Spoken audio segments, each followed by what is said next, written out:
Recording. Raphael, are you on Instagram too?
What is up, everybody?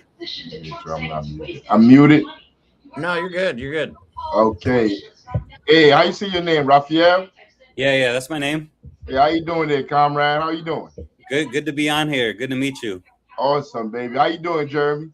I'm good, man. I'm good. Just planning for, whatever's next. Where's the dog you kidnapped? Oh, it's right here. Where's she at? Come here. Yo, Raphael, we invited him to North for him to come help out. He kidnapped the dog. I did not kidnap a dog. She was running down the street and almost ran into traffic, and then I picked her up, and she's still here. Dude, she is so fun. I love this dog. You out of control. I love this dog. Hey, Raphael, tell us a little bit about yourself, Raphael. Okay, well, my name is Raphael Kadaris. I work with the RevComs, that's short for Revolutionary Communists. And, we base ourselves on the new communism developed by Bob Avakian.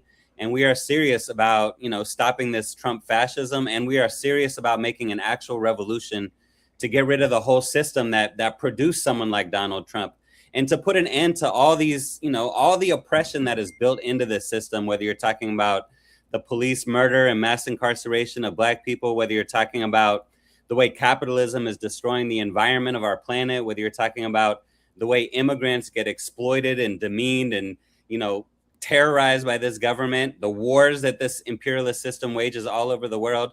We are organizing for an actual revolution to overthrow that system and replace it with a completely different socialist system, on the road to a communist world without any forms of oppression. So we can talk more about all that.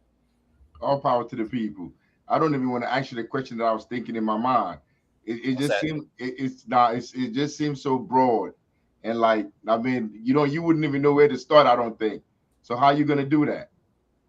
How am I gonna do that? yeah, exactly. Hey, look, now I'm not trying to catch you off guard. That's what I'm saying. Yeah. That question is broad. So how are you gonna do that? But that's what I'm thinking. So how do we bring that? How do we make that happen? Yeah. This is not an easy question I'm asking you. You understand what I'm saying? Yeah. It's a good question, and it's the question that anyone who's seriously thinking about revolution is going to have, because, I know you guys are the New Jersey Black Panthers, right? So, you have to think about, when you're talking about revolution, you have to think seriously about what we have to go up against, right? This is, revolution is not easy. We're going up against a very powerful enemy.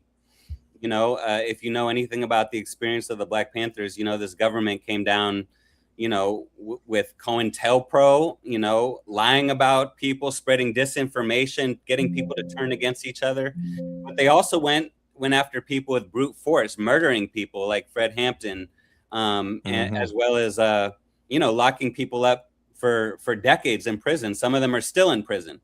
So when you're talking about an actual revolution, which is what we're talking about, not a Bernie Sanders revolution, not trying to make some small changes within this system, not a mental revolution, but an actual physical revolution, that can only be done in certain conditions, when certain conditions are ripe.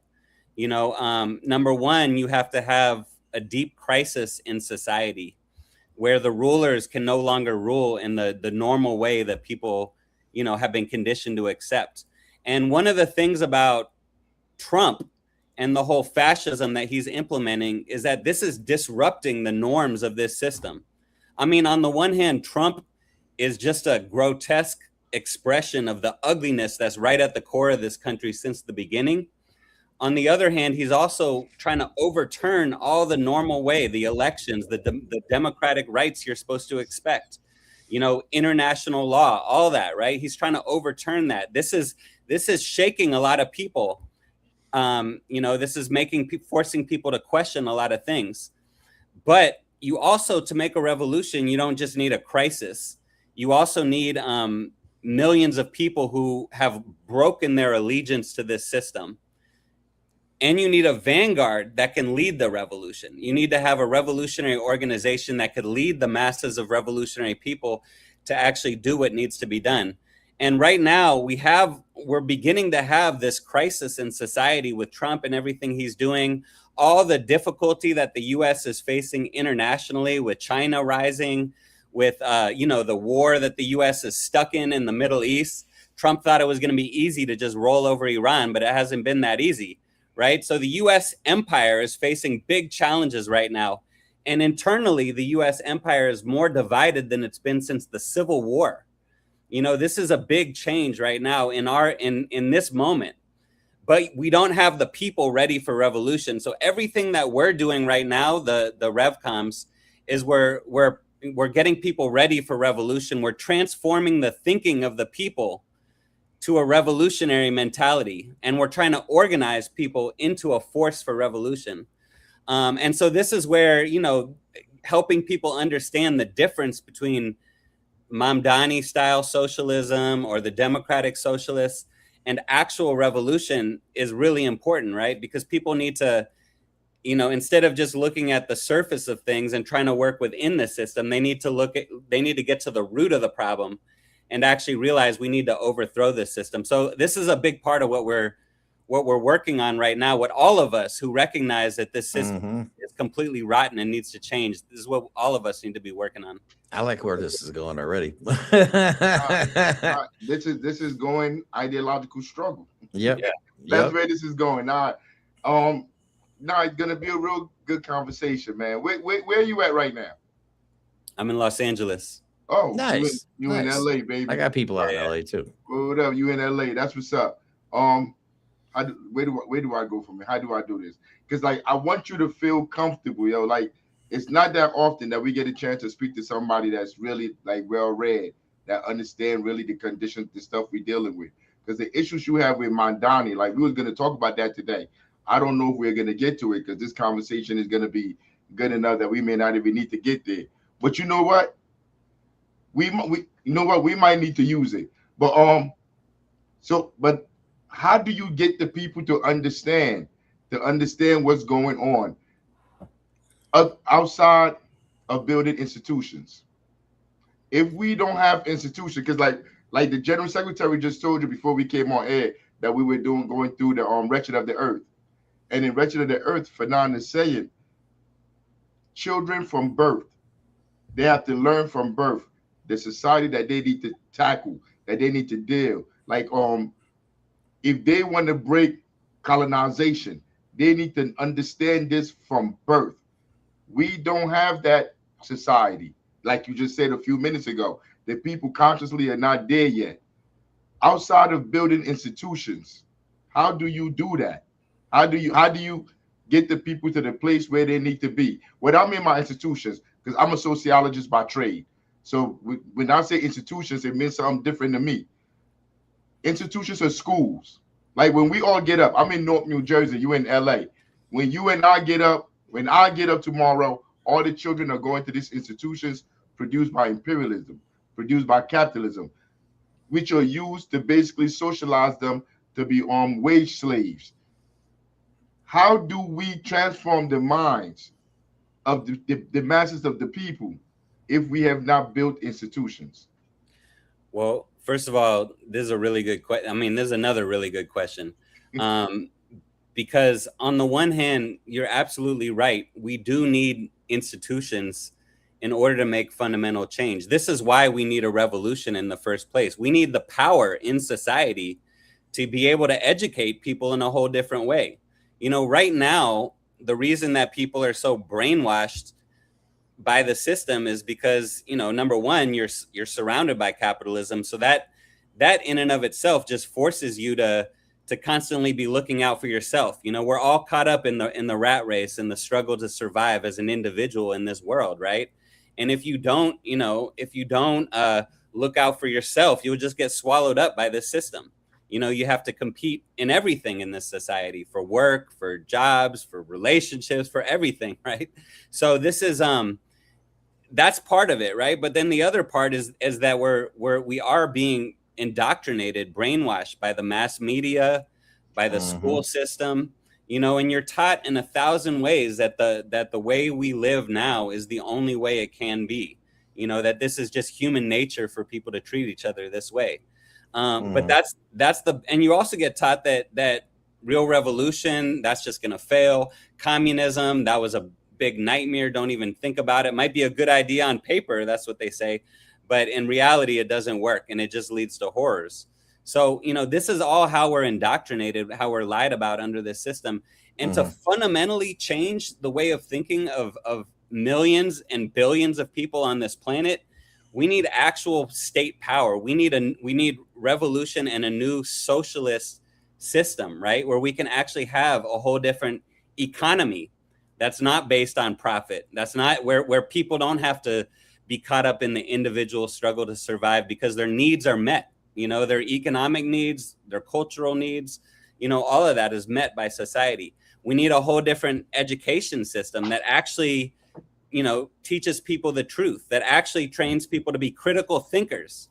You know, that's a big part of it. This educational system, besides lying to people, it also doesn't teach people how to sort out what's true and what's false, you know? So, but here's the problem, is that if you try to build those new institutions within capitalism, you will never be able to be anything more than just on the margins of it. You know, they have state power right now. They control the government. The capitalists control the media. You know, they dictate the school system. And now you're seeing with Trump in power, you're seeing how he just goes to work to even the little bit of truth that people had in the 60s had to fight for about the real history of this country, you know, and having at universities, having things like Black studies and ethnic studies and women's studies, all that now is out the door with Trump. He wants to just but you see, like, if you ask me, all of that shit should have never been done in the first place. That was all a waste of time. Ethnic studies, Black studies in imperialist institutions, in capitalist institutions, like, you're pushing for all of this reforms in this institution. It's a waste of time, which is what we're having this conversation right now. And we're saying, after all of that garbage and all that BS, we're at the point where you're saying people, like, are getting to the point where they're ready to revoke. Like, all of this, like, people are suffering. So, like, so going through that process, going through the what they call it where Black people could get a chance to get jobs with white people. What they call that?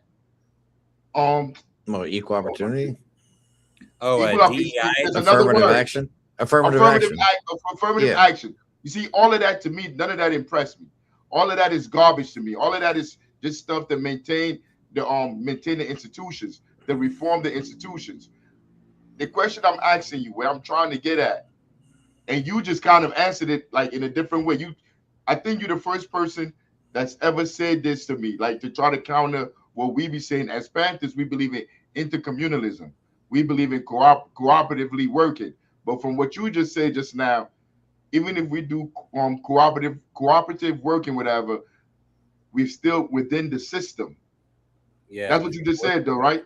Yeah. And the problem is, I mean, take the original Black Panthers, right? They did have programs, like they had health programs, they had the breakfast program, they had, you know, other kinds of programs, right?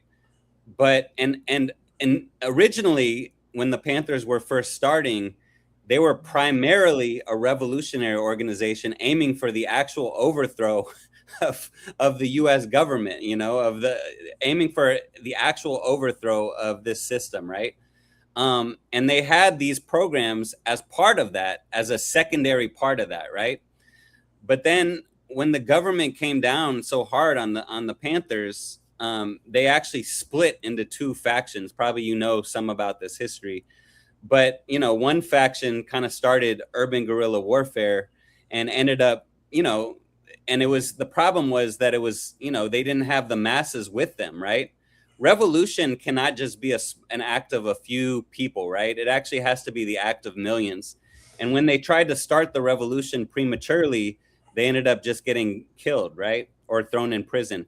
The other side of it, you know, like Huey Newton and some of the West Coast Panthers, they put forward what was called survival pending revolution, which basically meant promoting electoralism and programs like the breakfast program, but making that, instead of the means to an end, that just became the end in and of itself, where revolution was put off on the back burner as something that's maybe could happen off in some distant future. But right now we need to meet the needs of the people. But the problem with that is that under this system, you're never going to be able to meet the needs of the people. You're never going to be able to build institutions that actually can compete with the institutions that they have, you know? And so I get the problem that you're addressing with, okay, well then if you don't have institutions, how do you change the thinking of the masses of people when they're being miseducated by the system? It's a real problem. And part of the way that you deal with it is that, and here's how I understand it. And I'm basing this a lot on the analysis that Bob Avakian, who we should talk about who he is, what his whole history is, what's the new communism he's developed. We should get to that. But one of the points that he's made is that revolution can only happen in certain rare turning points in history. And you think about something like the Russian Revolution, 1917. You know, that happened in the context of World War I. You know, and we can talk more about how that happened. The Chinese Revolution also happened in the context of World War II, because the Japanese had invaded China. Mm-hmm. You know, and that changed that shook the whole country up and changed the whole alignment of forces.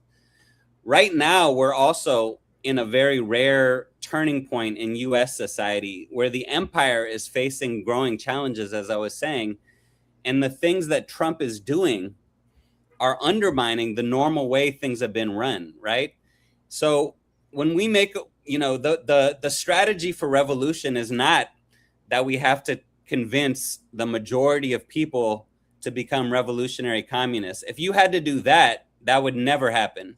You know, the strategy for revolution is we have to win millions of people to the basic understanding that the whole system's got to go and we need something better. And then you need to have thousands of people who are trained in the science of communist revolution. But we're talking about thousands. We're not talking about, oh, you need to win millions of people. Then once you have that, when you have thousands of communist revolutionaries and you have millions of people who refuse to live in the old way and are willing to fight for something better, and you have the system in a deep crisis, then you could have a chance to go all out for revolution. And then if we actually succeed in making revolution, which is not going to be the easy thing, but it is possible, then you could set up a whole different economic system, whole different institutions, and we could start educating a whole new generation of people to think a different way. All right, so go ahead. You want to say something? Go ahead. Oh, no, I was going to say that I think right now we're still in the process of trying to get everybody on the same page to let them, you know, to try and prove to them that, one, that collectively we have power. You know, if like you said, millions of people were up on the same page. But right now we have too many different organizations that are out there, you know, leading the charge against fascism, but it's all performative bullshit. That's why I stopped covering it. We were talking about it a little bit before the show. Like I looked at everything through like an independent journalist kind of lens. That's how I wanted to be taken as a serious independent journalist. But again, when people start getting killed and I see the same people, throwing dildos at ICE agents and, wearing inflatable costumes. And like, we just saw people get murdered in high definition in multiple different angles. And, we're still doing the same thing. Like, people, I think, are still stuck thinking that we can vote our way out of this. And I'm under the understanding now, with everything that's going on and having studied Project 2025 and know the Heritage Foundation very well, I know they're not going to relinquish power during the midterms. There's no way in fucking hell these people are going to give up power, because they're not finished with their master plan. And that is to have essentially a white supremacist or a white nationalist, Christian nationalist nation. And I don't think they're going to stop until they do. And people just need to wake up and realize that's the reality of the situation. But that's what we're talking about, though. Yeah. People don't just organically wake up. The first, when Raphael, when you were first talking, you were talking about the cadre.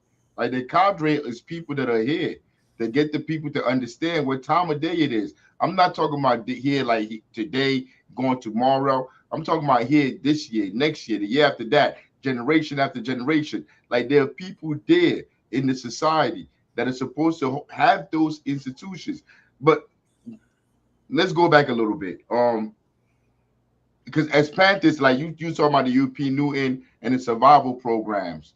These survival programs are supposed to be like a beacon to show the community what can be done if the community put its resources together. If it works by itself and don't like ask for the government or anybody as corporations, like, you can work by yourself as a community to produce the things that you need. Like, what and how do we do that? Let's say, because we don't just talk, it's not about theory.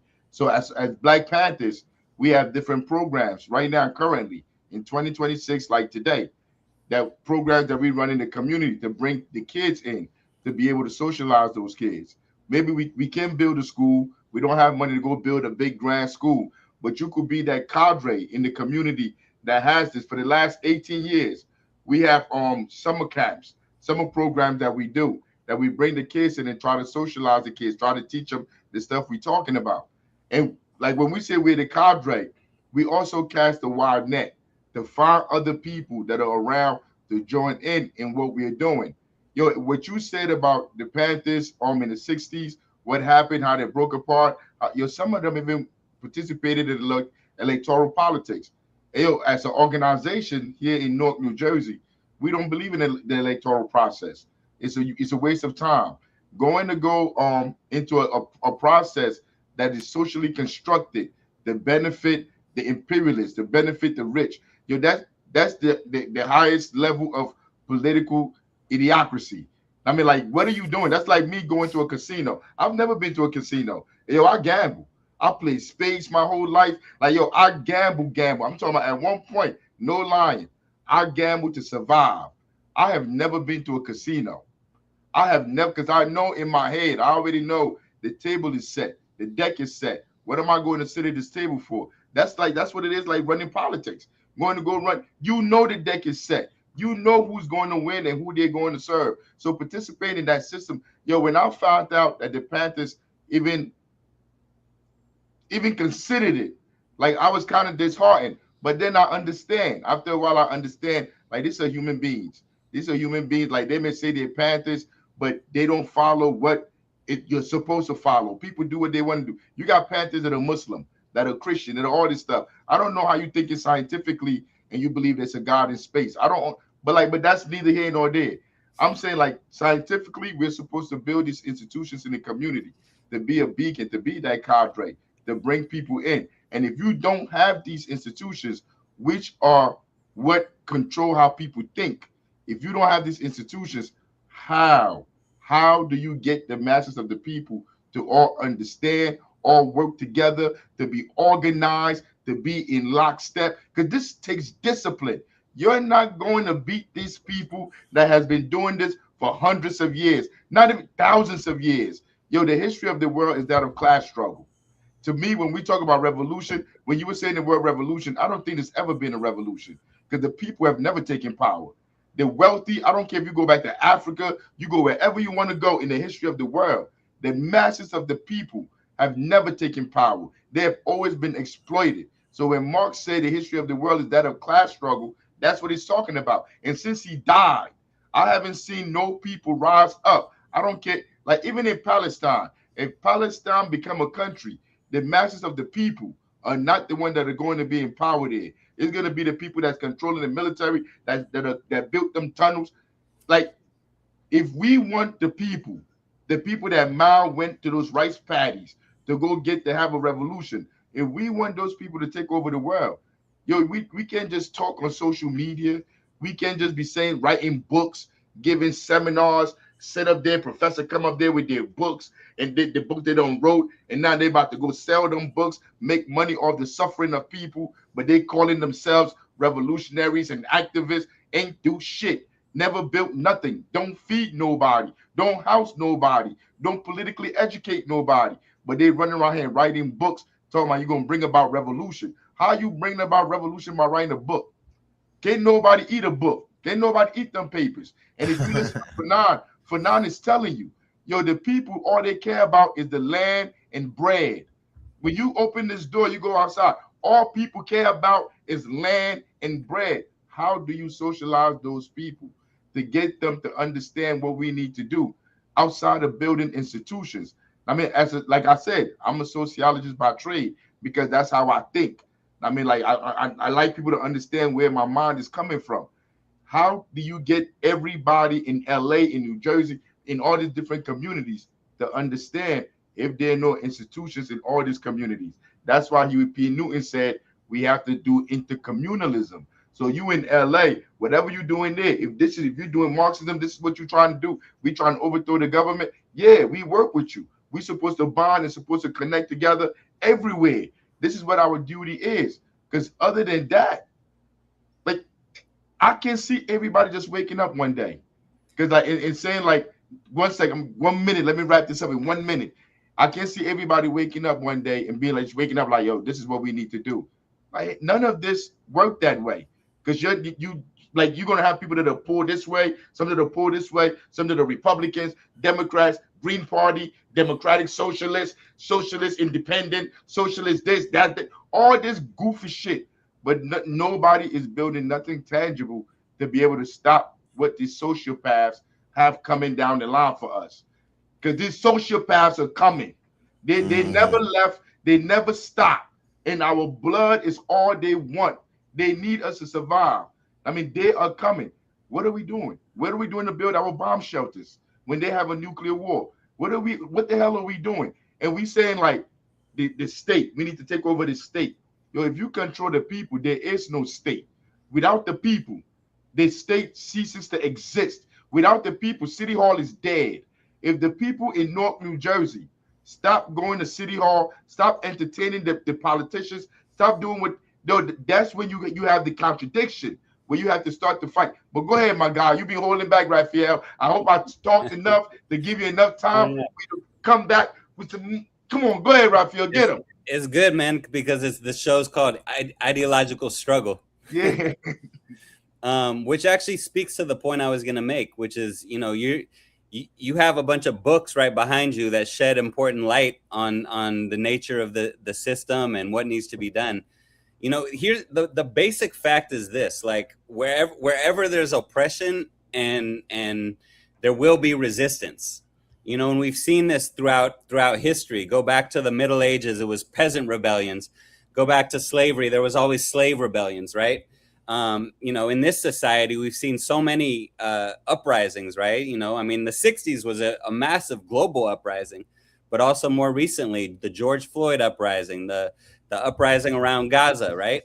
However, you know, here's the thing is without revolutionary theory and leadership, that movement of the people will eventually be funneled back into the confines of the system. You know, you're talking about, you know, how disheartening it was to find out that some of these Panthers got into electoralism. But why did they do it? It wasn't just because they were sellouts.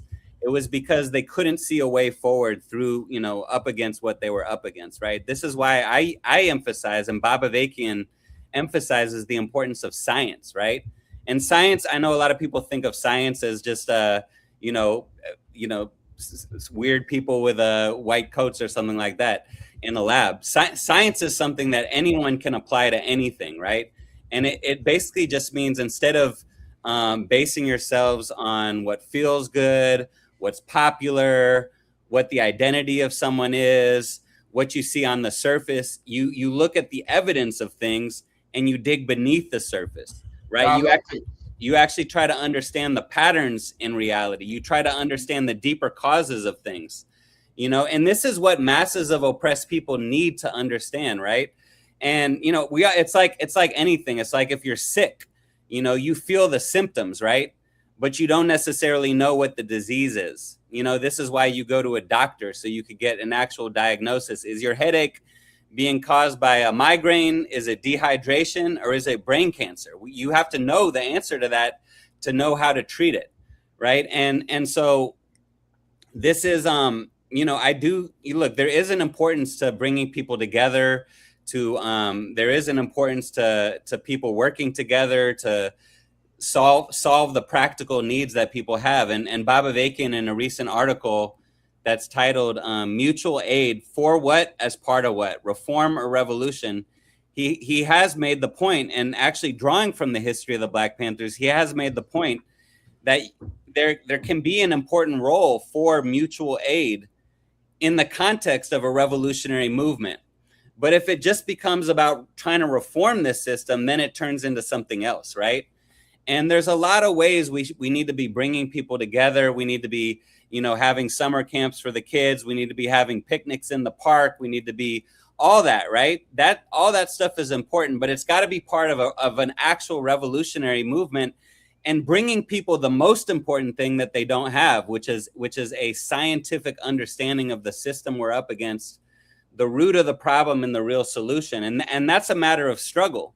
That's a matter of ideological struggle to transform people's thinking, and you have to do a lot of compare and contrast with people, right? Because people have different wrong views of the problem. You know, there's a lot of people out there who think, oh, the reason that we're in this situation is because the Illuminati is running the world, or the Jews are running the world, or whatever other conspiracy type thinking. Or, you know, there's a lot of religious thinking where people say, oh, you know, it's just the reason we're suffering is just because, you know, it's all part of God's plan. And if we suffer in this life, we'll be rewarded in the afterlife. And all this unscientific way of thinking that prevents people from understanding their real conditions and the revolutionary way out. So, you know, once again, the most important thing is revolutionary scientific theory and leadership, you know, and this is why, you know, we make a big deal out of Bob Avakian, who's actually studied the whole history of communism and has studied a whole bunch, you know, of other things, and has developed a new framework, which we call the new communism. Because one thing I did also want to disagree with you on, Chairman Africa, is it's not the case that people have that the masses of oppressed humanity have never taken power.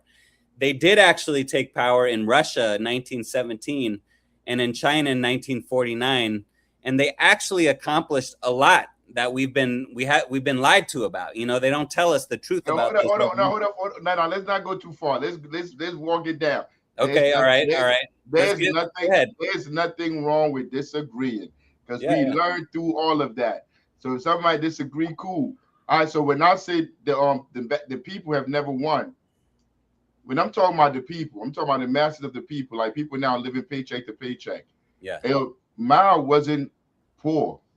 Mao didn't grow up poor. The Russian Revolution, the people that led all these revolutions, were never the masses of the people. They were always organized by those who came from wealth, who had power, and got people to do what they wanted them to do to achieve what they wanted. And when they got power, they willed power the way they wanted to wield it, and the people had nothing to do with that. So even if we're talking about Cuba, Castro wasn't poor either. Wherever we go, all these people didn't grow up with the people. Like, I grew up in the hood. These people didn't grow up in the hood.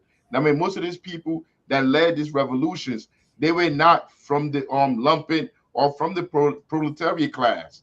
I mean, but be that as it may, that's when I say, like, the people have never won. It has never came like a revolution of the people. I don't know one.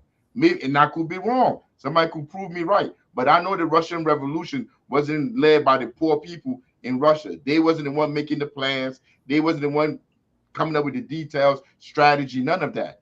All of that, because this is serious business.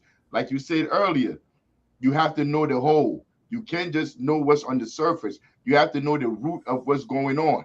And what I'm saying is the masses of the people have never, ever, ever taken power. Let me ask you a question. Do you think just by virtue of being poor and oppressed that you automatically have a revolutionary understanding?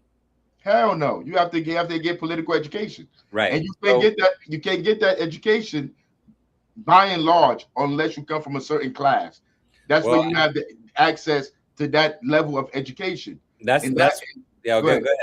And that has always been the problem, which is why we need institutions, because our leadership the leadership of the mass of the people cannot come from the elites, cannot come from the wealthy, because as history has proven, that has never worked out for the masses of the people, no matter where we go with it. But go ahead. Well, first of all, I think your point about the masses of people, no matter how poor and oppressed they are, they need a revolutionary consciousness, right? That's fundamental, and it doesn't come to you just by virtue of being poor and oppressed. No, you know, so it has to be acquired, right? You said you read all those books, you studied sociology, you got a political education, right? And that's true for anyone, actually, and see let's just get back down to the fundamentals. Reality is objective. It doesn't vary depending on what class strata you are, what race you are, what gender you are. Reality is objective. It just exists, right? And so the thing is, anybody can understand that reality, no matter what class background you come from. And there have been people who've come from middle class or even upper class. Actually, Frederick Engels, who was Marx's buddy, actually his father was a factory owner. Marx was more from the middle class. Lenin was more from the middle class. Mao was from the middle class. Babavikian is from the middle class. There have been others from other communist leaders from the working class who've ended up betraying the revolution. So just your class background doesn't guarantee anything about your consciousness. And on the flip side, actually, you're right. But go ahead. On the flip side. And on the flip side, you can actually come from the middle class and use your intellectual abilities in the service of the masses of humanity, right? And it's not that many people do that, right? A lot of people want to use their intellectual abilities to benefit themselves. But there are some people, and Babavikian stands out in this respect, as does Mao and Lenin, who actually came from a, middle class and decided to dedicate their lives to the struggle to emancipate humanity. And it is, look, man, what you're speaking to is a problem of the revolution historically, right?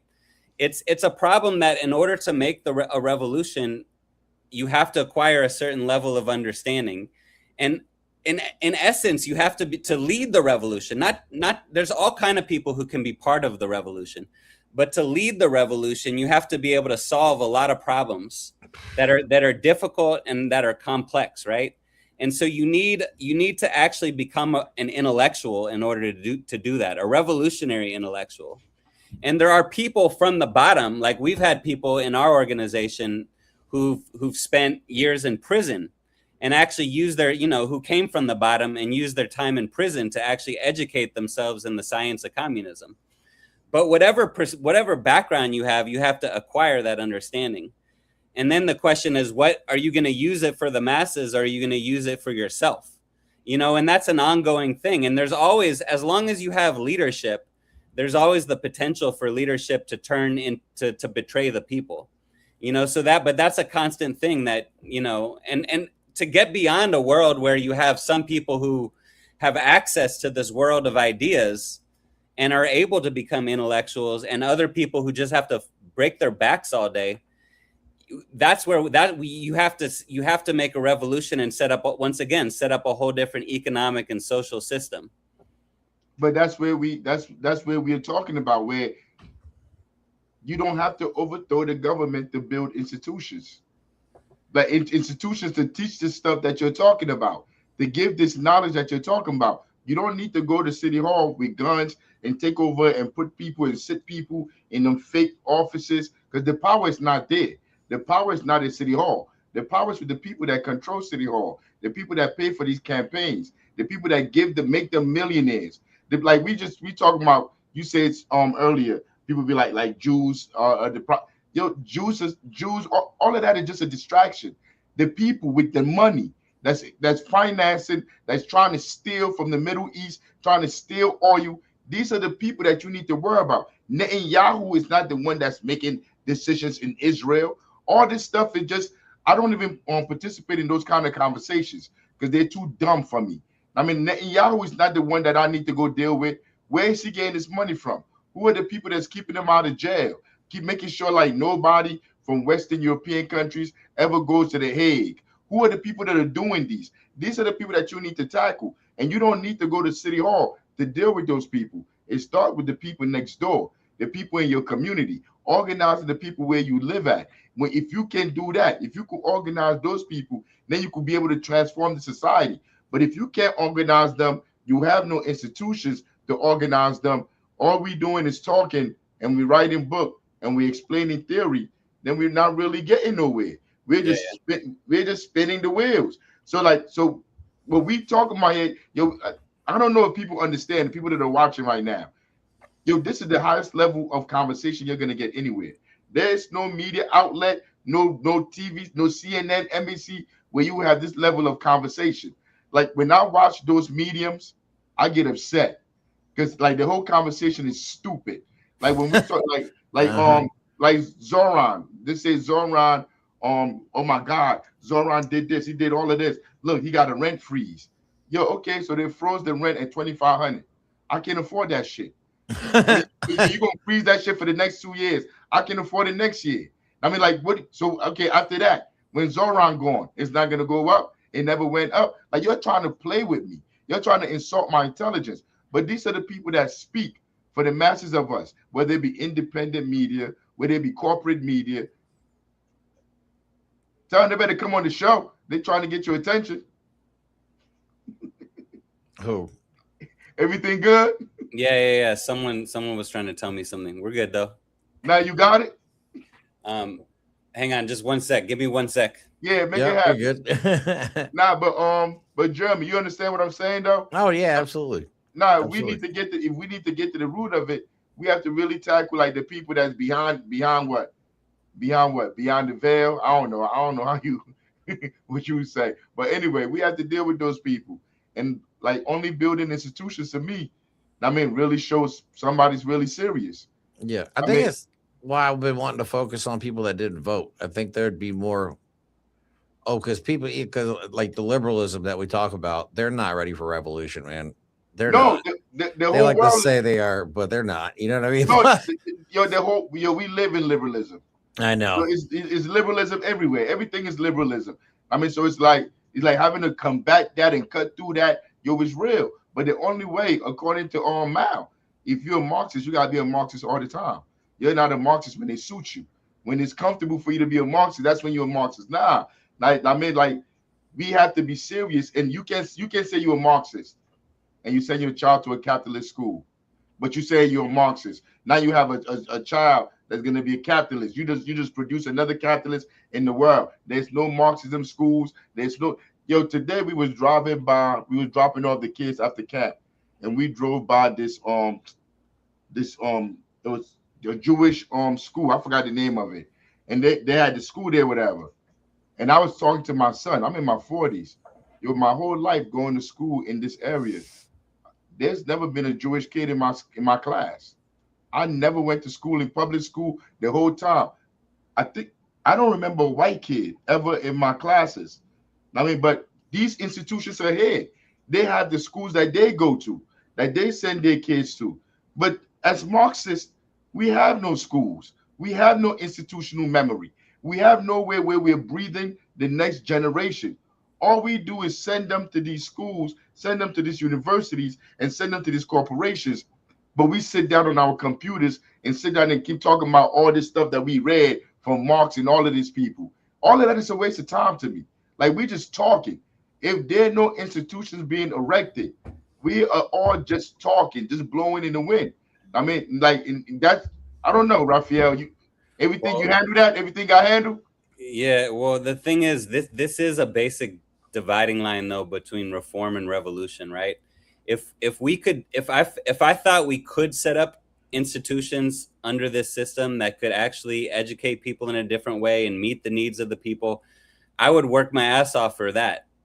But the problem is because the capitalists control the economy, because they control the political system, because they control all the major institutions, then whatever you set up as institutions can only just be a small thing on the margins under the current system.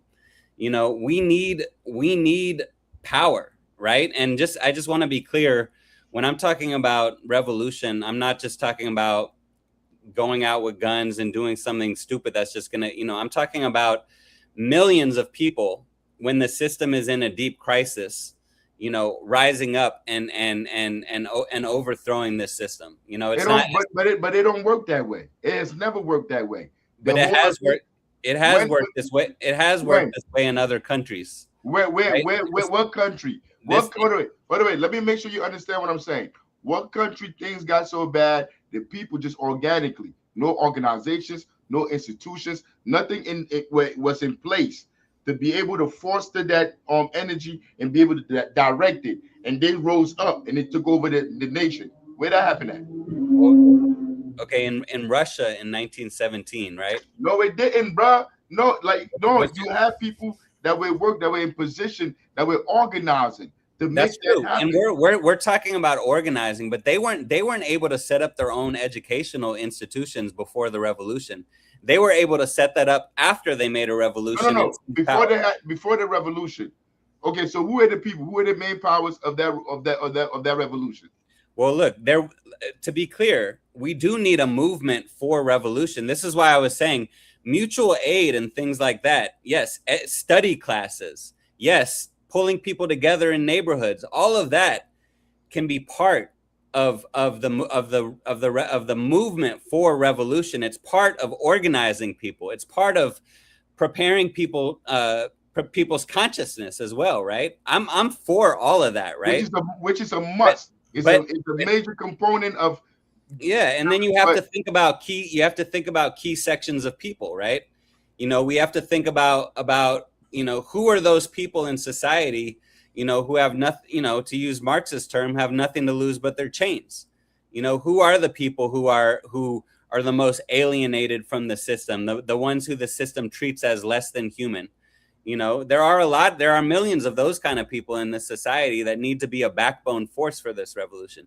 There's also a lot of people in the middle class. There's students, there's intellectuals. There's we can criticize a lot of the mentality of the anti-Trump people at things like No King's Day, but those people actually also have a role to play in this revolution. Not the way that they are now, but as they get transformed through ideological struggle.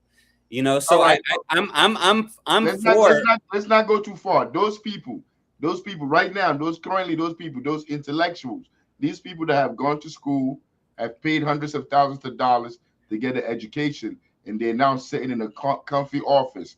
According to the study, this book that I'm reading, those people are useless to the revolution. Those people cannot be counted on, because when you go to those people, they're coming from their perspective. They're coming from like everything they've done their whole entire life is to get to where they're at, the bourgeois, petty bourgeois, whatever they want to classify themselves. So that's why Fanon said this has to be done from birth. From birth. Let's think about the example, because Jeremy was saying it helped to radicalize him, right? Let's think about the example of Renee Good and Alex Preddy. Mm-hmm. These are not, as far as I know, these are not people, on the bottom living in the hood or something. These are people who, I don't know if they're middle class, they might be working class. These are white people. These are people, at least on that level, with a little bit more privilege.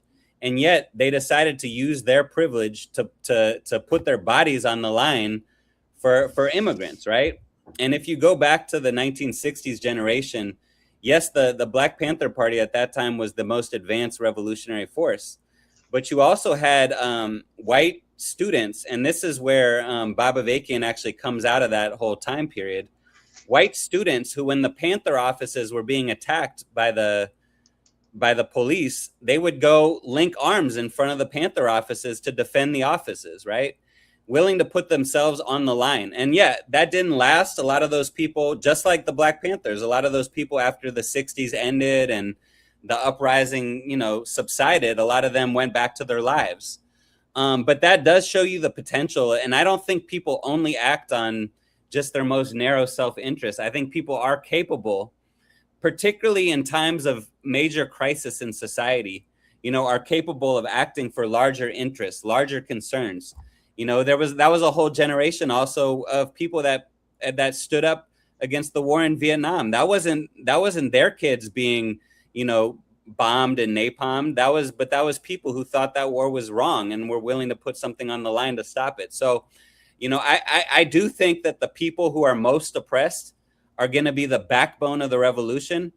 But it's also important, you know, both because in order to make a revolution, we need a lot of these people in the middle class, but also because, you know, this isn't a revolution about revenge. You know, this is not the last shall be first and the first shall be last. Oh, yes, it is. Oh, yeah. Oh, no. Oh, no. Oh, yes, it is. No. This is like there's no trust in the first. The people that's in power right now, the people that have always been in power, there's no negotiating with them. There's no, like, you cannot negotiate. It has never been done. This is the last shall be first and the first shall be last. These are different species of people. Yo, my landlord, the police officers, yo, every day of my life, yo, we have the sheriff office, we have Rutgers police, Seton Hall police, NJIT. These are college police. We have transit police. We have the FBI, the state police. It's like 10 different police agencies that can pull you over when you walk out of your house. Yo, there's no negotiating with these people. They don't care about our humanity. And if you don't understand that, then you don't understand where we're going or what time of day it is. We talking about Renee Good and Alex Preddy. Yo, those people went outside to protest. I doubt Alex Preddy knew when he went out there to go stop them from beating up a woman, making a woman brutalized, they was going to kill him. I doubt he knew that. I believe if he knew that, he wouldn't have been there.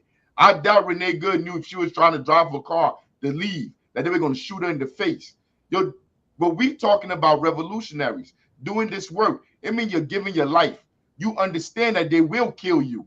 The police will shoot you. You understand by driving your car, they will shoot in there. You already know that. That's what Fanon talking about. You have to know what they're going to do to you and be ready to survive it. There's no negotiation with these people. Like he said in the first chapter, these people are a different species. Okay, Mamdani. Go ahead. I want to separate a few things, and then we should talk about Mamdani a little bit, right? Yeah. We should get to that. But number one, you're right that there is no negotiating with there are real enemies, and there's no negotiating with them. You know, the police, the ruling class of this system, these are enemies, you know, and this is why we're saying you actually need a revolution to overthrow this system, you know, and the reason that revolution can't happen peacefully is because the people that run this system will never allow that to happen. Exactly. Look at what they're doing. Look at what they did to Gaza. Look at what they're doing to Iran right now. You know, and look at what they've done throughout the history of this country. These are ruthless, murderous people that run this system, right? So we're in agreement on that part, right? Yeah. What I disagree with you on is this point. Even the way you refer to it as a different species, and let me put it like, I know maybe you're using that poetically, not literally. No. That's what Fanon said in the book. I know. Yeah. I know there's people out there that actually say, oh, the bourgeoisie, they're reptilian or something like that. No. I know you're just using it as a metaphor. No. Listen. No. I'm quoting Fanon. Okay, That's not my term I came up with in my head. But he said he used the term different species to give an example of how separate we are. Yeah. And they survive of exploiting us, and they're Right. not trying to negotiate that. Right. But go ahead. No, I fully agree in that sense, right? In that the sense that there's antagonistic interests, right? Yeah, It's like the interest between slaves and slave masters, right? The interest of the slave master is in maintaining slavery. The interest of the slave is in overthrowing, ending that, right? So and you're never gonna bring those interests together. You're never gonna convince the slave owners, as a class, right? You're never gonna convince them. They need to be actually defeated, right? Overthrown. So that we agree on, right? But here's a deep point that Karl Marx made, actually, and I made this point in a recent speech I gave about Mamdani and the Democratic Socialists, which I made the point that the problem that we face is not just greedy billionaires. It's a whole system, right? And the greedy billionaires are just a symptom of that system. In other words, the reason that the capitalists act the way that they do is because it's not just because these are evil people. It's because they're caught up in a system of competition where the way capitalism works, it's a system of private ownership, and things are produced as commodities to be sold in a market. And if you don't get an advantage by exploiting your workers even more, or plundering the environment even more, or introducing new technology, then you'll be driven under. So it's capitalism itself, even for the capitalists, it's a dog eat dog system. And you see, even in all of our lifetimes, we've seen how many big, huge corporations go out of existence, right? And that competition functions at the level of I don't know why fireworks started going behind me, but that competition. You probably said some hot shit. You said some hot shit. So that competition functions at the level of different corporations, like, between McDonald's and Burger King or whatever, but it also functions at the level of whole countries. And everyone who's even the people who are running, even the bourgeoisie, is caught up in that competition. This is why Karl Marx, he actually made the point that capitalists are just capital personified. In other words, they're just doing what the system needs them to do. And so the deeper reason that I say that, it's not just last shall be first and first shall be last. Number one, there's a moral component of that, because I don't want to. Yes, we have to defeat them in the trenches, and this is a point that Baba Vakian has made continually. We have to defeat them in the trenches, but we can't become them as we fight them. We can't turn into what we're fighting against. So I'm almost done. There's a moral component, but there's also an even deeper reason, which is that the root of the problem is not the fucking 1%. It's not the capitalists, and you could chop off the head of every capitalist, which is not what we're advocating. And if you don't change the underlying system, you'll end up getting more capitalists, and we've seen this. For example, you've seen this in many of the anti-colonial revolutions in in Africa and in Asia and other places, where you overthrew, you kicked out the Western colonial powers, but you didn't change the economic system. And then you ended up, now you have, like in Angola, they have the first Black female billionaire. South Africa, similar situation, right? Where now you have, not just a white bourgeoisie, now you have a Black bourgeoisie, but they're acting like the white bourgeoisie. So we have to it's not just about taking revenge on those who fucked us over. It's about changing the root of getting to the root of the problem. That's the second time you use that term, revenge. No, but it's like none of this has anything to do with revenge. I could care less where these people go. I don't even know these billionaires. I don't care nothing about them. All I care about is not being oppressed by these people. What you do with your life, when you get up every day, when you go out and you physically do with your body, with your spirit, with your humanity, the stuff, you go to work every day. The stuff you do, that's who you are. You could tell me what you think you are, what you wish you were. You could say that all day, but you a teacher and you work in the school system and you know the water poison. You know the water got lead in it. but you don't tell my child that that water got lead in it. They're drinking it. I mean, you in there, you teaching them the curriculum that that empire wants you to teach them every day. You get paid. You go and you live in the suburbs. So I don't give a fuck about you. I don't care like you that you're a teacher. Yo, you're part of the system. Yo, you a cop. The same cop that come in the community and brutalize, hit me upside the head, throw me on the ground, drag me, lock me up, take away my house, take away my kids. Like, I don't care about your humanity. I'm not worried about that. I don't want you oppressing me. That's what I care about. Now, I just told you a teacher, because you know everybody think like teachers are perfect. Teachers are the good guys in society. Can't nobody say nothing negative about teachers. They maintain these institutions. They maintain this education system, and they get paid well. They have unions that exploit the people in the communities which they teach in.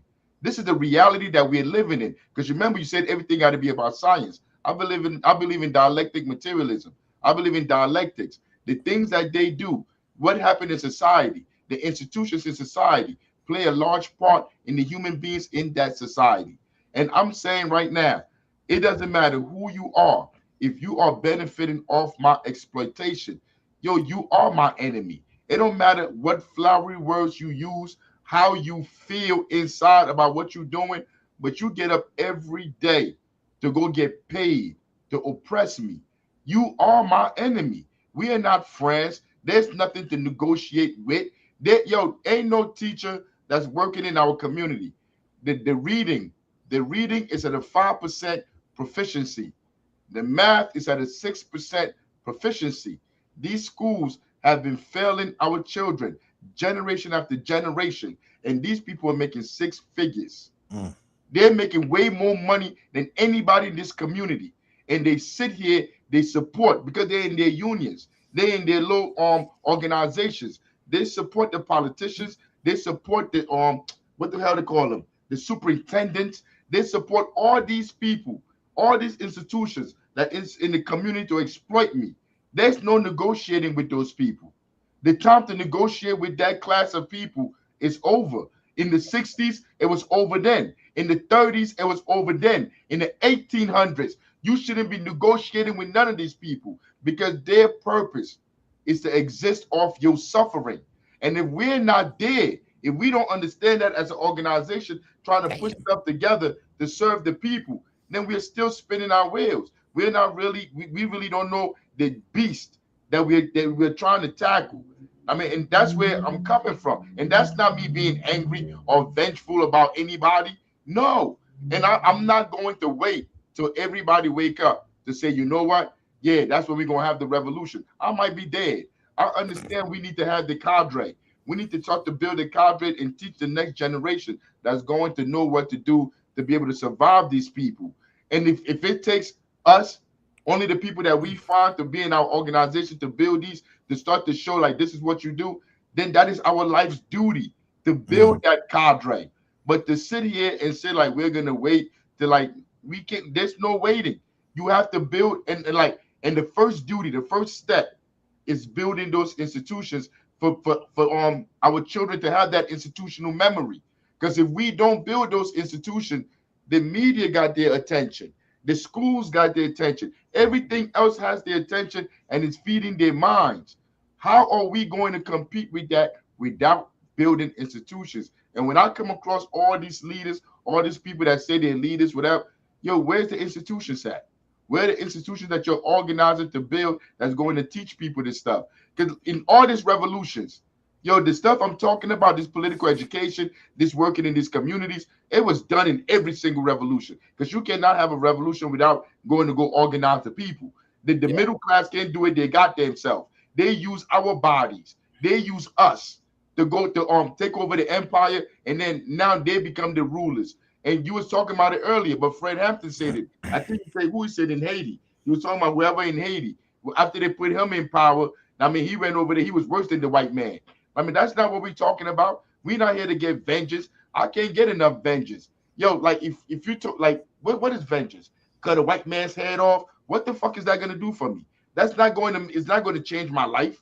It's not going to make the water that I drink, the air, everything better. I mean, like, ain't nobody got time for that shit. I mean, I want to make sure we put something in place where future generations don't have to deal with this shit. I mean, and without building institutions, I don't see how we do it. Yeah. Well, first of all, I think this discussion is really important, you know, and I think we're getting into really important things here. I did want to say on the topic of dialectical materialism, right? Because dialectics refers to the fact that there's complexity, you know. Materialism just says all of reality is matter. Dialectics talks about the contradiction within matter, you know, the contradiction of things, the different layers and levels of things, right? And I think it's important to be very clear when we're talking about the enemy, the actual enemy, that is not all the people in the middle class. There's people in the middle class who are privileged, who benefit from this system. That's different from people who are actually, their interests are antagonistic to the interests of the masses of people. That's different from the police, right? And I think this is important. It's part of having a dialectical analysis. It's important to be able to identify who the real enemy is and who needs to be struggled with, but could be convinced. I think the teachers can be convinced. I mean, if people are doing things like hiding, you know, lead tainted water from the kids, that's despicable. That's despicable. They should be fired from their job and maybe thrown in prison, right? But who's going to fire them? But many teachers and many people in the middle class, especially the kind of people we're talking about who hate Trump, who are out there protesting for immigrants and all this, these are decent people. These are people who you know, who don't want to live in a world where, you know, and you saw them in 2020 come out after the murder of George Floyd. You know, and yes, there's a struggle with them to put it all, to be willing to put it all on the line.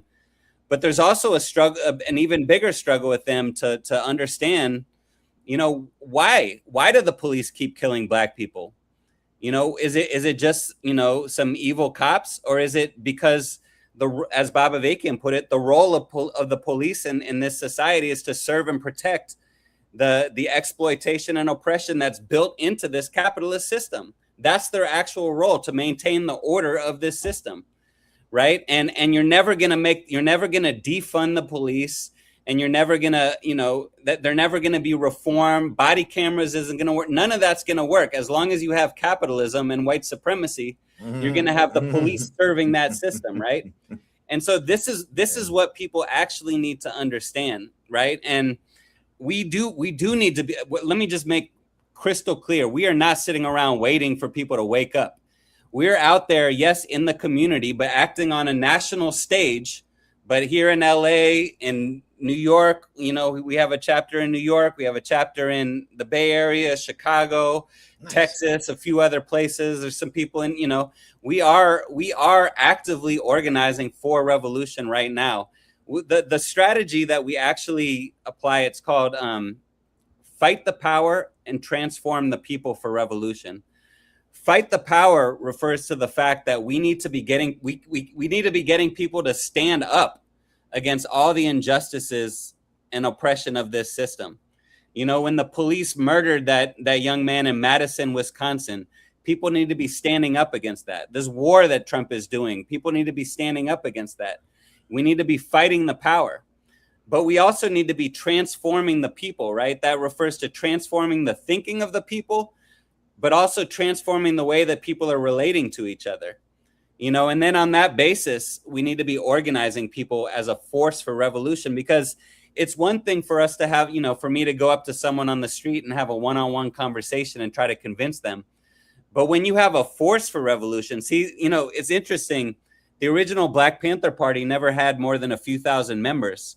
But when they would come through the community marching in formation, you know, and especially when groups of them actually stood up to the police the way that they did, you know, and there is an important role for self-defense in this moment. People have a right, you know, to defend themselves against, you know, unjust and illegal use of authority, right? Yep.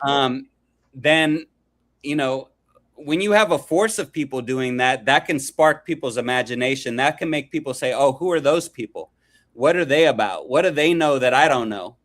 You know, and so it's not sitting around waiting for revolution. It's you know, it's hastening it. It's accelerating it. It's fighting the power, transforming the thinking of the people. And you know, we are in a, once again, just to come back to the larger situation we're in, we are in a moment where, you know, the way Baba Vakin put it is humanity is on the brink, right? We're being pushed into the abyss on the one hand by capitalism, you know, with the real danger of nuclear war between imperialist powers, environmental devastation, and then fascism, you know, taking over this country to the point where, you know, just recently in Texas, a bunch of people ended up getting prosecuted and facing decades in prison just for having, you know, anti-fascist literature. That's where things are heading in this society, you know. And so in that you know, so that's on the one hand heading into the abyss or forging a way forward out of the madness. And everything that the RevComs, that the revolutionary communists are doing, is about fighting the power, transforming the people for revolution, organizing them so that we can forge a way out of the madness. All power to the people. It sounds like what we're doing at the Unity Project, doesn't it? Trying to transform the minds of the masses. That's the challenge. Not because we have political education classes that are like 13 weeks long. We go through it every week, and we go through the whole process of why we even doing what we're doing. We've been doing that for years now. Like every couple of months, we do the political education class over. No, like everything you said, I'm agreeing with. You do have to come together. You have to build the infrastructure for all of this to happen. None of this is organic. It doesn't just come out of nowhere. You have to have the cadre. They got to be a systematic plan. Like when we saying police our own communities, you were just talking about the police just now. Yo, when they come in our communities, if you organize your community to be able to come out and police themselves too. Yo, when they show up, the people show up too.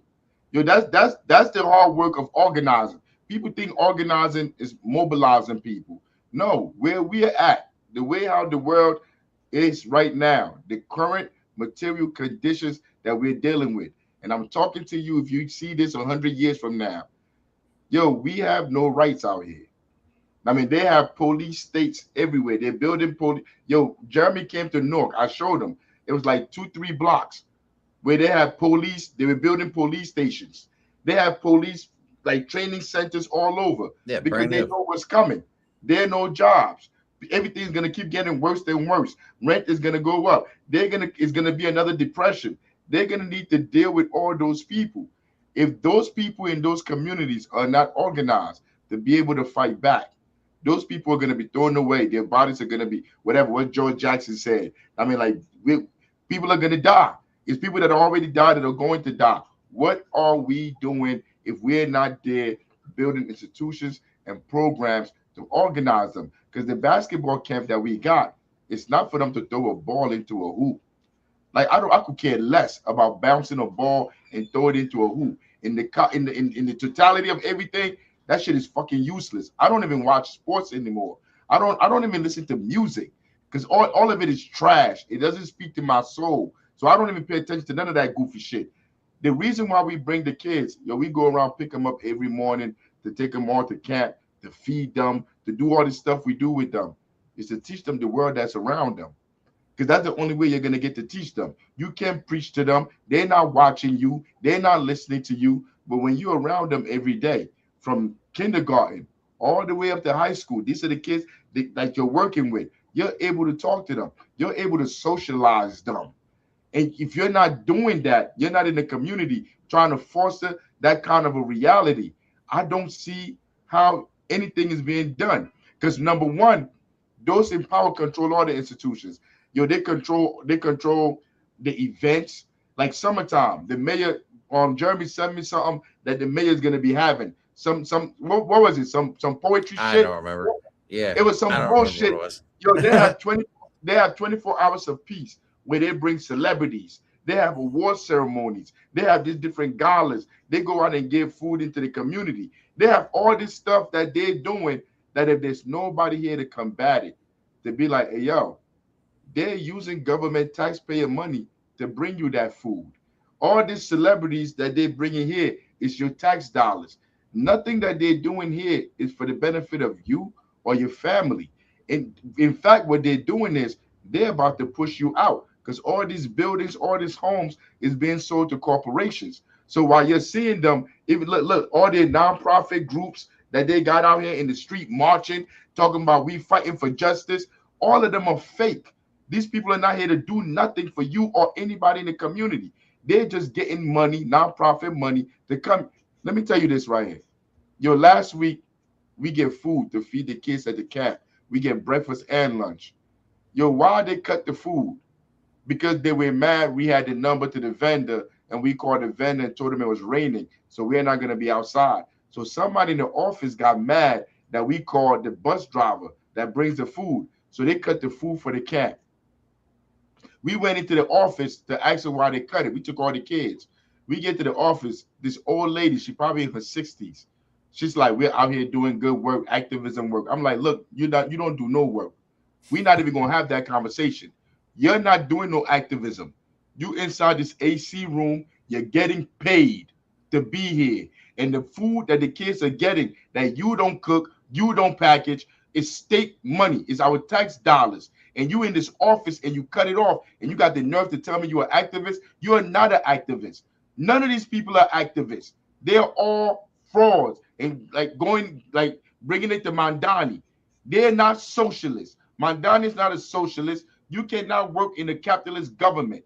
Work do the bidding of capitalists and then call yourself a socialist. Like, I don't know what kind of crazy world they live in, but that shit don't apply to me. You are a capitalist. You just lie and tell people what they want to hear for them to go out and support the system and keep it going. But other than that, you're nothing but a crook, a scammer, a fraud. Yo, that little smirk you be doing, he laughing at all of us because he's gonna go to the bank. By the time he leave office, he's gonna be a millionaire while we are all still trying to find a place to stay, all like rent free. Like I told you earlier, that's what they're saying he did. That's the big ticket item. Yo, people still can't afford rent. So you just froze it where people couldn't afford it. Like you're just playing in people's faces. I mean, so like to me, I don't know. I'm about to ask you what you think about Mamdani, but to me, he's a scammer like Bernie Sanders. He's a scammer like AOC.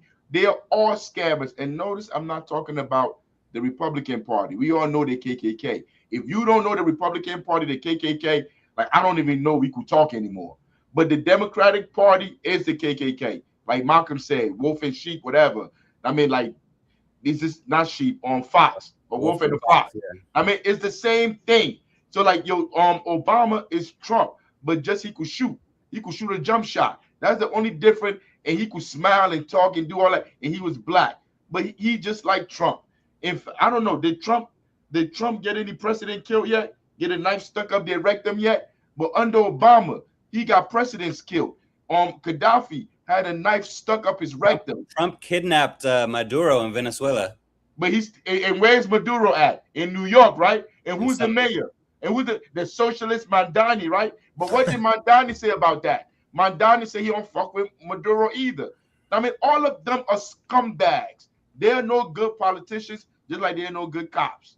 Man, but go ahead. What you think about Mamdani there? Well, you laid out a lot. I mean, let me just say, look, to me, it's not a matter of scumbags or frauds. Like, to me, someone like Mamdani, Bernie, these people might genuinely want to help people, right? But the problem is whether they're genuine about it or whether they're scammers. I don't know. I don't think you know either.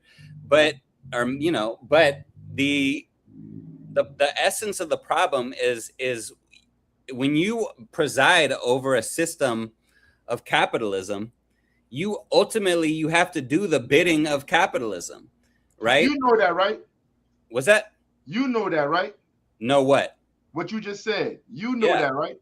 Yeah. You think you smarter than Bernie Sanders or Mamdani? Well, I think a lot of people like Bernie and Mamdani do not have a scientific understanding of capitalism, right? You really believe that? You think Look, this is why I was saying before, you know, a lot of people think of capitalism as just greedy billionaires, you know, and they think in terms of just, oh, we're going to tax the billionaires and redistribute some of their wealth, right? But they never even consider, you know, the idea of not just we're going to tax the billionaires, but we're going to take the ownership system away from them. You know, that's what a real socialist revolution does. It doesn't just tax the rich. It actually takes the ownership away of all the major corporations. You no longer have a Tesla, Coca-Cola, Amazon. You know, none of that exists anymore. Where does it go? It goes to the socialist government, and then the wealth is then distributed to people on the basis of social need. And now those people become the first, right? And then those corporations become the last, right? Well, it's not, you take the ownership system away from them, you know, so that's the first thing. The second thing is in the world today, capitalism is an international system of exploitation. This is why, you know, the Babavekian and the RevComs, we always use the term capitalism imperialism, because imperialism refers to the global nature of that system, where, you know, the way things are produced in many, you just look at the labels on your clothes, made in Bangladesh, made in Haiti, you know, made in Vietnam, you know, where US and particularly US and Western, you know, European, but also Japanese, Chinese, Korean, other imperialist powers, you know, they super exploit people in these other countries, right? They exploit them even more than they exploit in the home country, right? In other words, you think about a country like Mexico, the average wages for people in Mexico are 10 times lower than in the United States, just when you cross over that border, you know, and then so they set up factories in these other countries, or mines, or other sort of operations where they can exploit people even more, and then the profits go to the imperialist countries. And so when you think about people like Bernie Sanders and Mamdani talking about, oh, we're going to tax the billionaires and set up more social programs for people in this country, essentially what they're talking about is redistributing some of the spoils of imperialist plunder. And so there's a basic question for people living in this country. Do we want to be an empire that goes around the world, plundering other countries, exploiting them, you know, waging war against them, so that we can have, you know, a rent freeze, you know, or, you know, so that we can have, you know, faster buses? Or do we want a whole new system? You know, that's a big difference between the DSA, Mamdani, and actual revolutionary communists like us. We want to end U.S. imperialism. We don't just want to redistribute some of the wealth that's been plundered from the people of the world. You know, and then I think there's a basic understanding that people need to get, that, you know, as long as you have capitalism, the government of this system is going to serve that, you know, for all the talk that they, you know, for all the talk that they have by, you know, for all the talk that they, you know, say about this is a democracy, you know, a democracy for all. The reality is it's a capitalist democracy. And what that means, it's actually the rule of the capitalist class. And what that also means is that it's a dictatorship over the masses of oppressed humanity. It's a dictatorship over Black people. It's a dictatorship over all the youth in the inner cities that they treat as less than human. It's a dictatorship over, yes, and it'll be a dictatorship over anyone who steps too far out of line. You know, and this is what you see with Renee Good and Alex Preddy. You see that dictatorship will even come down on middle-class white people if they actually challenge the system. So, you know, that dictatorship, you can't reform it. You can't work within it. You can't make adjustments within it. It needs to be overthrown. You know, and then there's a bigger conversation about dictatorship of the proletariat and what that means. Yeah. I mean, that's a whole nother show. Jeremy, you wanted to say something? No, I've just been sitting here getting educated, y'all. But this has been great. All I feel like I I've been listening to this, you guys, because I was telling him before the show, like, this is new to me. Like, I didn't really start looking at this revolutionary stuff until January. You know, before that, I was just, you know, like everybody else, I guess, oblivious to a lot of things. But it does take a lot of deconstruction and deprogramming, because even me and Chairman Africa, like, I'll say something and he'll be like, no, that's not right, and this is why. No, I'm about to give him an example. Yeah. You're in LA. Did you hear about Delaney Hall yet? Did you hear anything about Delaney Hall? Matter of fact, I was in New York when the whole thing first started at Delaney Hall, like about a year ago. So oh, awesome. I was there like the day after the mayor Baraka got arrested. Yeah, word up. They should have kept him locked up, but they should have let him go. He used those people. He used those people for like political reasons, but we're not gonna go into that. No, but what you were saying just now, like when Jeremy came down, I told Jeremy, I was like, because he was just saying like sometimes I got to tell him like what it is, whatever. And I'm like, yo, I'm surprised they don't have the police barricading and shutting this area down for people not to get through. I'm surprised it's still open because people are going there to have protests, and I understand how they usually work. So Jeremy was like, yeah, I'm about to go. I'm going out there tonight. Oh, not this again. Yeah. He's like, I'm going out there tonight. And when he went out there, the police brutalized him. They used the riot shield and they broke his glasses. They hit him right on the nose with their shield. Yeah. But I told Jeremy not to go out there. He did. I understood. They don't care killing them. There's no, like, to me, the protest, the people that are out there, there's no need fighting with these officers. Like, there's nothing you can say to them that's going to change their mind. There's no conversation you could have with the people in power. The only thing we could do is organize to come up with ways in which to keep people safe. Mm-hmm. I mean, because you could come out here, they could brutalize everybody. They could have killed you, bro. I know. And you're gone. So, like, what revolution are we doing then? You're gone already. I mean, you're not here to do nothing. I mean, so, like, while we're here, our duty is to try to, like, be that cadre, to build those institutions, to organize the community, to have them prepared. I don't want people doing what they call doing reactionary things, going to go confront these people. I mean, like, I get into it with the police. I do pig patrol, and I get into it with the police. But if they came to arrest me, let's go. Like, I'm not coming here to go fight you. I don't have enough guns. I mean, but I'm going to highlight the contradiction in the society. Like, they're not supposed to be doing this. Mm-hmm. They're not supposed to come in here and arrest you and say because you tensed up, it's resisting arrest when they grab you. Motherfucker, I don't know you. You're grabbing me. I'm not supposed to tense up. If I kick down your door right now and I grabbed you, you won't tense up? Raphael, you won't tense up if the police kick your door and they grabbed you and then they lock you up, they say for resisting arrest. You're like, I'm in my damn house doing a goddamn Zoom, whatever thing, and you just come in here and grab me. But this is what they're doing in our communities. So these people cannot be negotiated with. You see, most people that don't live in these neighborhoods that often speak for us, that are on this plantations, that are on these platforms. I'm talking about like black intellectuals, they're black talking heads. They're not in our communities. They don't see how the landlord come and raise the rent.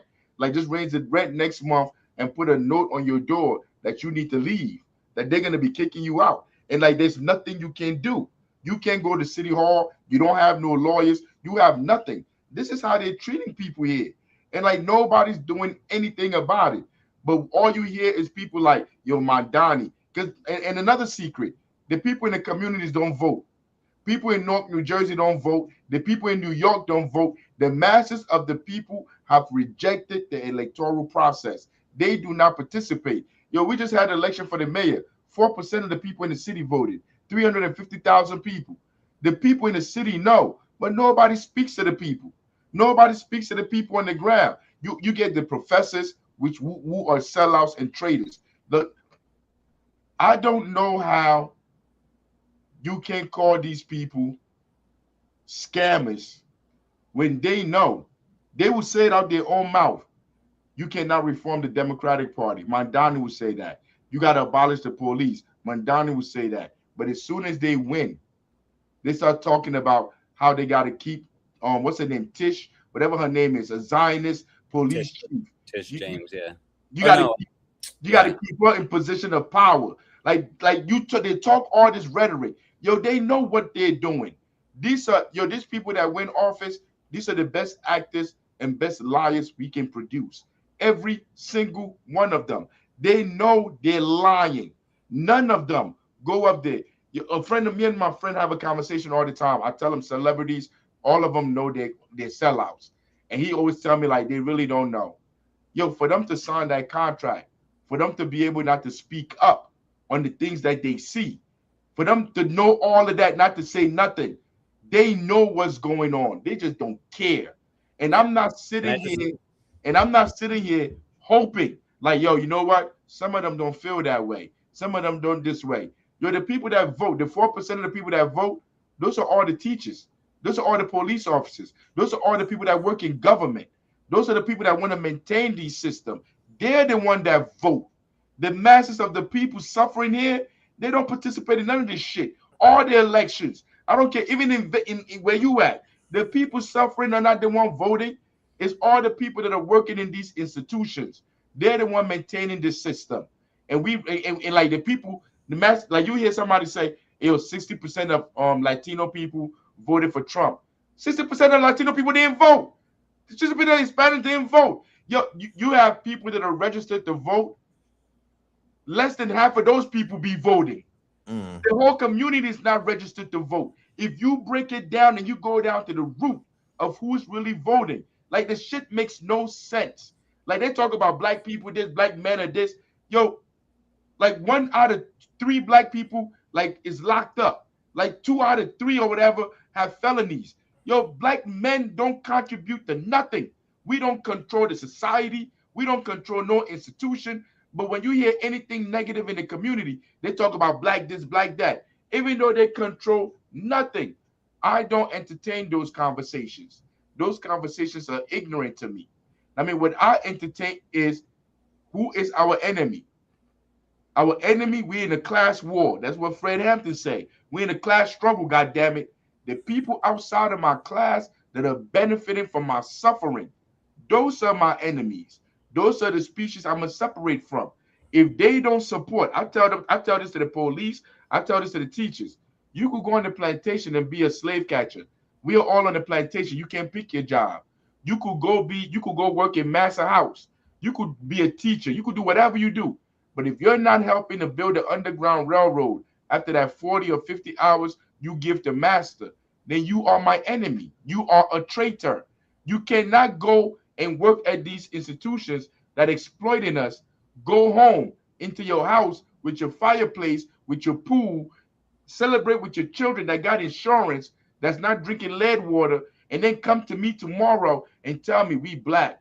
We in the struggle together. No, the fuck we not. No, the fuck we not. We're not in the struggle together. We not cool just because you're not Bill Gates. That means you're not wealthy enough like Bill Gates. So we cool. You are working class. You a traitor. I don't trust the unions. I don't trust none of them motherfuckers. Because them union the schools will be sitting right here. The union guy told me. He said, he looked me right in the eye and he said, yo, Africa, yo, I am here to protect the people in my union. I'm not here to worry about the residents or the people in the city. That's what he told me. And that shit woke me up like out my stupor. Like, no shit. He's here to get the money for the teachers, to get the contracts. He's not here for us. I can't call that person an ally. What are we an ally to? And if we don't start to draw those lines, start to talk to people on those terms, then we are manipulating people. And that's where I stand with it. I mean, it's like I'm not mad at anybody. Anybody can say they are what they want to say. But if you want to say you're a revolutionary, you're trying to transform the society, first it starts with education and letting people know what they're dealing with. And what you're dealing with is a republic, an oligarchy. There's never been no democracy in America. Never, ever, ever. When was there democracy? In the 2000s, in the 90s, in the 80s, in the 60s, in the 70s? When was it democracy? In the 20s, in the 1800s? There's never been no democracy here. What they have is an oligarchy where the rich exploit and suck the blood of all of us. And if we don't deal with them, they're going to suck our blood till we're dead, our children are dead, till the world is over. I mean, and that's where we at with it. And it's hard to find people that want to like put down their lot on that right there, on that understanding that we are at war with these people. And I'm not talking about going to go get guns. I said it earlier. We don't have enough guns. We don't have shit. We don't even have the minds yet. We have to organize and build institutions to produce these minds. And if we're not doing that, I would tell this to Bob too. If we're not doing that, man, we just rallying. We just out here just doing whatever. We need to build everything that Bob knows in his mind. That shit should be down already. The kids should be learning that shit in kindergarten. They should be learning that shit in first grade, in second grade. It should be part of their life. But how are they going to learn that if we don't build the institutions? I mean, real talk. And that, go ahead, Jeremy. Oh no, I actually gotta run, man. Let me tell you, Raphael, this is the longest show we have ever done, bro. Yeah. Well, I appreciate you guys having me on. And let me just say very briefly at the end, that I think this has been an important discussion and, debate, ideological struggle. I think it does come down to the what I said at the beginning about wherever there's oppression, there will be resistance. But without revolutionary theory and leadership, it's going to get sucked back into the system that's the source of the oppression. This is the role that Mamdani is playing now, sucking people back into that system, right? And and so on that note, I would just really encourage people to go to revcom.us to read the work of Baba Vakian. You can watch his interviews at youtube.com/therevcoms. Follow him at Baba Vakian Official. Follow us at the Revcoms on all social media platforms. We do have to get organized for revolution. This is not some sitting around waiting for people to wake up. We do have to go wake the people up, bring them a revolutionary understanding, organize them, getting ready for revolution in a moment where revolution could actually be possible. All power to the people. I want to talk to Bob too, because I want to ask Bob how we going to do that. Yeah, that's the thing, because we need to, we do need a revolution, and the revolution is basically a change of how things work.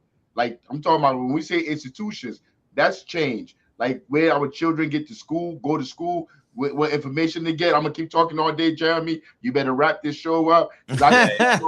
And this is the debate we've been having all afternoon or all evening, is because you're saying we need institutions now. I'm saying we're never gonna be able to establish that under the current system. We need state power. We need a revolution. But let's keep having this debate, man. It's good getting. We don't need state power to get a school. We don't need a state power to start a home school, to get our own school. We don't need state power. We don't need state power to build on cooperatives. To do it on a mass scale, we do though. That's what I'm saying. If you get to a mass scale, then you are the state, because that's where the people are at. Wherever the people are at, that's where the state is at. So if we on a mass scale, we done took over already. But to get to that mass scale, it starts with building those institutions to bring those people in. Raphael, please come back. Man, come back next week. Let's talk. Yeah. Maybe we could talk about Mamdani next week. All right. No, we never even got into it really. Get more into that next time. So good, really good talking to you guys. All power to the people. Talk to you later, yo. All right, take care.